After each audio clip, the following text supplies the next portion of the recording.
Hello friends, मैं Manish sir एक बार फिर आपके सामने लेकर हाजिर हूँ एक नया वीडियो आपके अपने YouTube channel M with Manish sir पर। आज हम बात करेंगे लेखन कौशल के एक महत्वपूर्ण विषय विज्ञापन के बारे में। मैं आपको ये विश्वास दिलाता हूँ कि वीडियो पूरा देखने के बाद आप विज्ञापन में पूरे 5 के 5 अंक हासिल कर लेंगे। तो आइए सबसे पहले ये समझते हैं कि विज्ञापन होता क्या है। विज्ञापन, जिसे इंग्लिश में एडवर्टीजमेंट भी कहते हैं, उसका हिंदी अर्थ होता है प्रचार। और विज्ञापन का मतलब यही होता है कि कम शब्दों में ज़्यादा से ज़्यादा जानकारी देकर ग्राहकों को, लोगों को अपनी ओर आकर्षित करना। विज्ञापन के 3 प्रकार होते हैं। एग्ज़ाम में भी इन तीनों प्रकारों से पूछे आते हैं। छोटी कक्षाओं में जैसे 6ठी 7वीं कक्षा में, 8वीं कक्षा में वस्तु संबंधित विज्ञापन पूछा जाता है। और व्यक्ति संबंधित विज्ञापन जो होता है वो 9वीं में भी पूछा जाता है, 10वीं में भी पूछा जा सकता है। स्थान संबंधी भी 9वीं और 10वीं में ही पूछा जाता है। तो पहला जो है वो वस्तु संबंधी विज्ञापन है। वस्तु संबंधी विज्ञापन होता क्या है? जैसे किसी साबुन का प्रचार करना है, जैसे किसी पाउडर का प्रचार करना है, जैसे कुर्सी, मेज, टेबल, कपड़ा, खिलौने, इन सारी चीज़ों का जो प्रचार करना होता है वो वस्तु संबंधी प्रचार में आता है। व्यक्ति संबंधी जो विज्ञापन होते हैं, जैसे मुझे नौकर चाहिए, या फिर वॉचमैन चाहिए, ड्राइवर चाहिए, या किसी नौकरी के पद के लिए, जब इस तरह के विज्ञापन होते तो व्यक्ति संबंधी विज्ञापन होते हैं।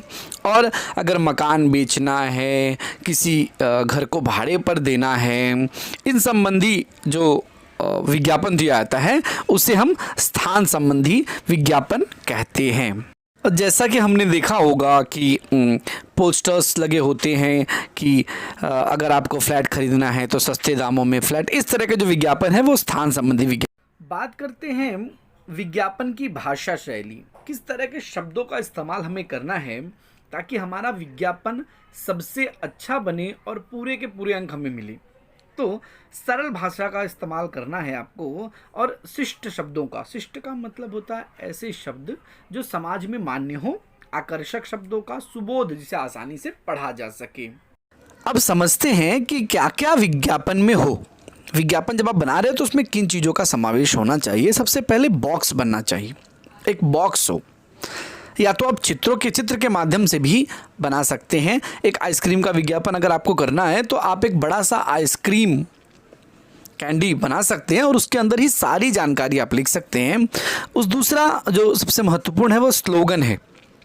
आपको एक स्लोगन लिखना होगा, एक घोष वाक्य आपको लिखना होगा ताकि आपका विज्ञापन जो है वो आकर्षक बन सके। उसके बाद विशेषताएं लिखनी बहुत ज़रूरी है। विशेषताएं बहुत ही ज़रूरी है, ठीक है। जिस चीज़ का आप विज्ञापन कर रहे हैं उसकी विशेषता होनी चाहिए। जो भी अच्छी क्वालिटीज़ हैं, जो आपको लगता है कि लोगों को पसंद आएगी, वो उसको आपको मेंशन करना ज़रूरी है। उसके बाद जो नाम, जिस आपके दुकान का, आपके जो प्रोडक्ट है उसका जो नाम है वो बड़े अक्षरों में होना चाहिए। और थोड़ा थोड़ा फॉन्ट अगर आप उसका चेंज कर देंगे तो और अच्छी बात हो जाएगी। फॉन्ट साइज़ जो है वो अलग होनी चाहिए।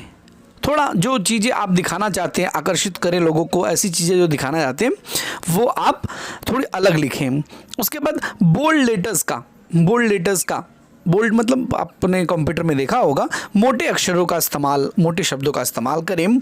स्टार्स का उपयोग कर सकते हैं, स्टार्स बना सकते हैं, कुछ डिज़ाइंस बना सकते हैं। कहने का अर्थ ये है कि जितनी क्रिएटिविटी आप दिखा सकते हैं विज्ञापन में वो आपको ज़्यादा से ज़्यादा अंक दिलाएगी। उसके बाद संपर्क और पता लिखना भी बहुत ही ज़रूरी है। संपर्क, ताकि लोग आपसे संपर्क कर सके, आपके पते पर आकर आपका सामान खरीद सके। और इस्तेमाल क्या करना है हमें? पेन। बड़ी क्लासों में जैसे 9th और 10th की कक्षा में आप पेन का इस्तेमाल करोगे, और छोटी कक्षाओं में रंग बिरंगे स्केच पेन, पेंसिल, पेन का इस्तेमाल कर सकते हैं वो सारे बच्चे, ठीक है। तो छोटी कक्षा के बच्चों के लिए पेन पेंसिल दोनों चलेगा, लेकिन बड़ी कक्षा में, क्योंकि बोर्ड के नियमानुसार बड़ी कक्षा में पेन का ही इस्तेमाल होना चाहिए। अब कुछ टैग वर्ड्स की बात करते हैं। जैसे कुछ स्लोगन हम लोग, जैसे आपकी नज़र किधर है, हमारी दुकान इधर है, विश्वास का एक ही नाम, खुशियाँ है वहाँ, खेलकूद है जहाँ।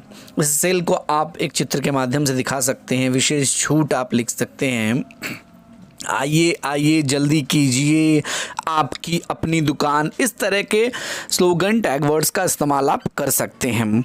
अब एक विज्ञापन जो कक्षा 9वीं और 10वीं के लिए समझने योग्य है, उसमें देखिए मैंने एक विज्ञापन आपके सामने रखा है। इस सबसे पहले देखिए वहाँ पर स्लोगन लिखा गया है,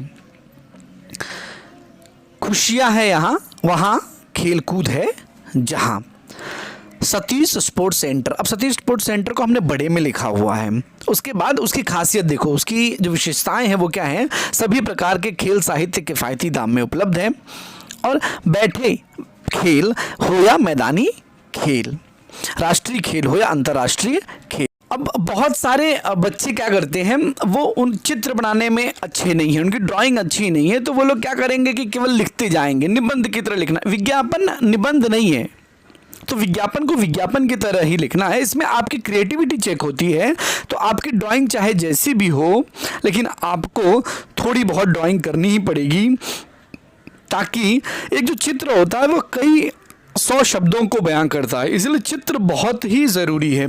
उसके बाद देखिए जो छूट आपने दी है, जो आप ऑफ़र दे रहे हो, उसको भी हाईलाइटेड करना है, हाईलाइट करना है। उसके बाद लास्ट में संपर्क, आपको ईमेल आईडी, आप फेसबुक का भी आईडी दे सकते हैं, व्हाट्सएप का नंबर दे सकते हैं, इंस्टाग्राम का नंबर दे सकते हैं, आईडी दे सकते हैं। जो भी चीज़ें सोशल मीडिया से जुड़ती हैं उन्हें भी आप बता सकते हैं। छोटी कक्षाओं के लिए चमत्कारी कलम एक विज्ञापन है। अब उसमें कलम बना दिया गया है, अलग अलग रंगों का इस्तेमाल किया गया है। उसमें लिखा हुआ है, इतनी सुंदर लिखाई कि अध्यापिका भी घबराई। ये कुछ स्लोगन टाइप है, आओ आज ही खरीदे, इस तरह से। और भी इसमें आप एक बच्चे को दिखा सकते हैं जो पेन हाथ में लिया हो, अपने सक्सेस के बारे में बात करता हो।